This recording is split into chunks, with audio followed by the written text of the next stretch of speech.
நஞ்சை கழனிகளின் நாயகனே நீ வாழ்க.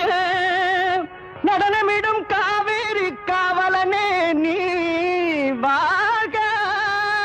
தஞ்சமென வருவோர்க்கு தஞ்சம் வழங்குகின்ற தஞ்சை பெருவுடைய தலைவனே நீ வாழ்க. பெஞ்சமரில் வெற்றி கண்டு அஞ்சலிக்கும் மக்களுக்கோர் பின்னுயர் பெரிய கோயில் தந்த வீரராஜரா